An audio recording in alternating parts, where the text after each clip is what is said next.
Thank you, Brad. Keep it going for your host, everybody. And keep it going for yourselves.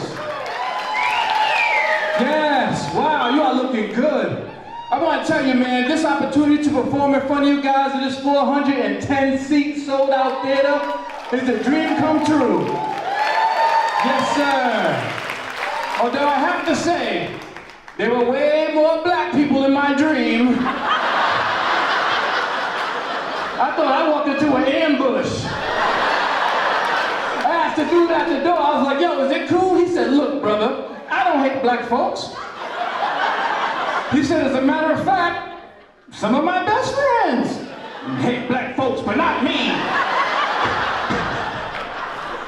By the way, he said to tell you hi. But I see a few sprinkling around here and there. Look, there goes one right there trying to hide. You see it?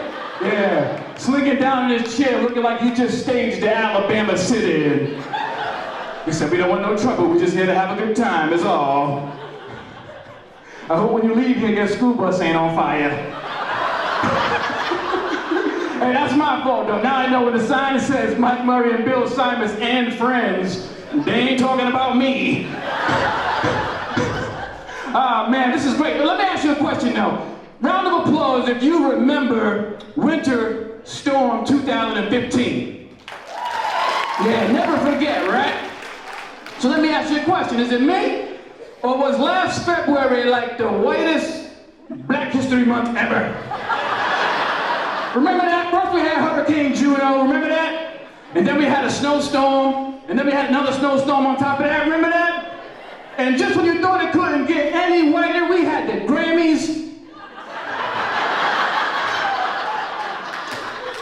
I didn't even know it was Black History Month until I looked outside and I seen my neighbors shoveling snow like they were picking cotton. Singing Negro spirituals, talking about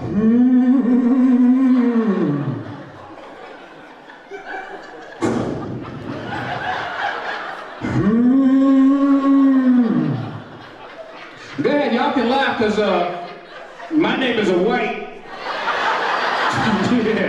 Yeah, you know Mother Nature don't discriminate.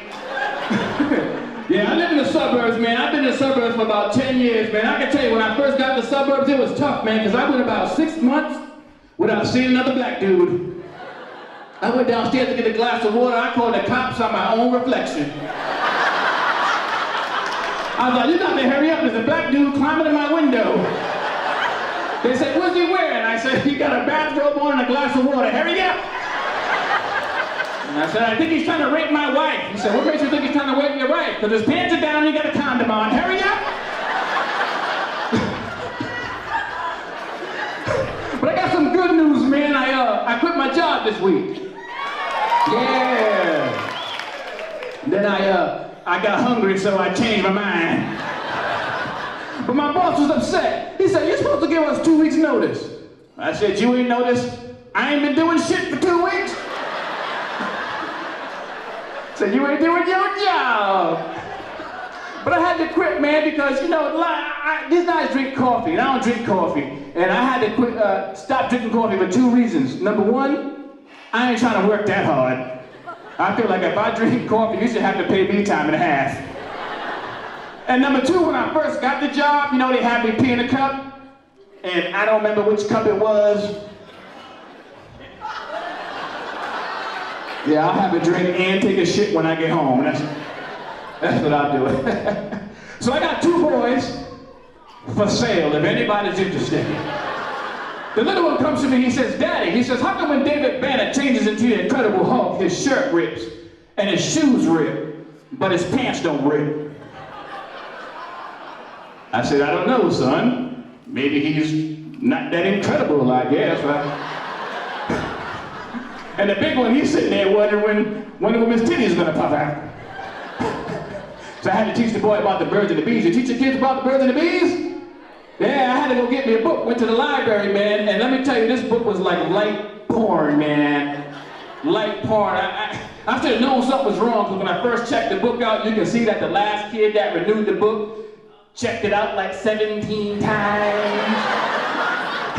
I'm like, okay, let me pre-read this book so I know what I'm talking about. And I couldn't even get past the first page, man. Because the first page was stuck to the second page. So I'm like, son, man, you know, we're gonna have this little talk after dinner. He gave me that look, you know. So after dinner, I said, hey, son, I want to talk to you about the birds and the bees. He said, birds and the bees? For a second there, Daddy, I thought you wanted to talk about sex. I said, boy, what you know about sex? He said, Daddy, who you think took that book out the library? You guys are great, man. Having a good time? Wow, yeah, man. Wow. Yeah, my kids are good, man. They got this great imagination, man. And I don't have the heart to tell my kids that their imaginary friends aren't real, you know. Because my daddy did that to me. He told me my imaginary friends weren't real. And that was tough coming from him because he was imaginary.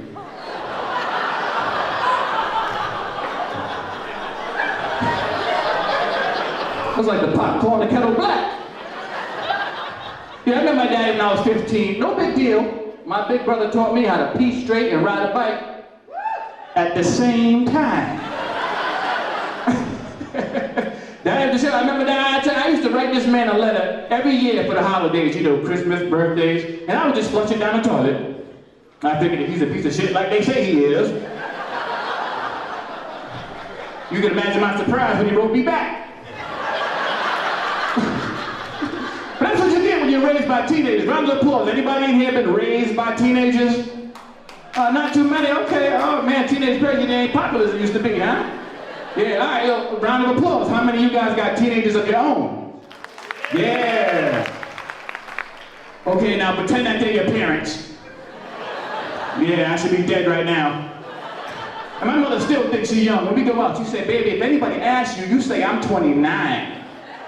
I'm like, Ma, you look good and everything, but all the gray hair, wrinkles, and facial hair, no one's gonna believe me when I tell them I'm 6. I got a crazy man. I got an auntie. I tell you about my auntie? She's senile. She keep calling me Leroy. She said, Leroy? I say, Ma, who's Leroy? She said, you remember Leroy, her drunken second husband? You know your auntie's senile. Let's call you Leroy, just play along. I said, okay, I'll play along, right? She called me Leroy again, and playing along, I bitch slapped her. And took $20 out of her pocketbook. That's wrong, that's messed up, right? That's messed up, but hey, it wasn't me. That's right, you need to talk to Leroy. Wow, you guys are good, man. Wow, jeez, man. Son. Tell you, 2015 is closing out. I'm glad I got a chance to talk to you guys, man. I didn't get a chance to weigh out Mr. Cosby. What y'all think about Mr. Cosby? Hey, look, comics honor. I ain't got nothing bad to say about Cosby. But I would say this, he should have took a page out of Mr. Rogers' book. Now, because you don't think about it, Mr. Rogers had a long career, and he never got caught in any scandals. And he had a kid's show, but he ain't had no kids on that set. He says, forget that. I'll just hire a bunch of puppets. Because you know, puppets, they don't say nothing when they wake up with your fingers in their ass.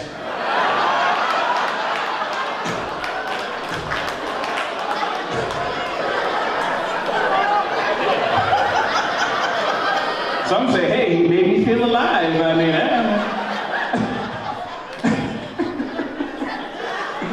oh man, this is fun. I love these friends. This is nice, man. We went out to eat before we got here, man. We went to the restaurant, man. I seen something I never saw before. I mean, I seen a dude in the bathroom standing there holding a paper towel looking for a tip. You ever seen that? Was that the bathroom attendant? I never seen. I'm thinking to myself, okay, besides the fact I can wash my own hands, where was he 60 seconds ago when I was wiping my ass? Said, you want a tip and you wasn't there when I needed you the most? Fair weather, Fred. You guys are great, man. Wow, I can't even see these lights. Is that the police? Jeez. Yeah. I can't even see you guys. Wow, I don't mess with the police, man. I do not mess with the police. Matter of fact, because I don't want to get shot, you know. I took every hoodie I own down to my tailor. I said, miss, I need you to sew me some pockets right there on the hood. He said, oh, that's smart. That way you get pulled over, your hands is already up, huh? I said, what? No, that's stupid. I said, well, that way I get pulled over, I look like a moose.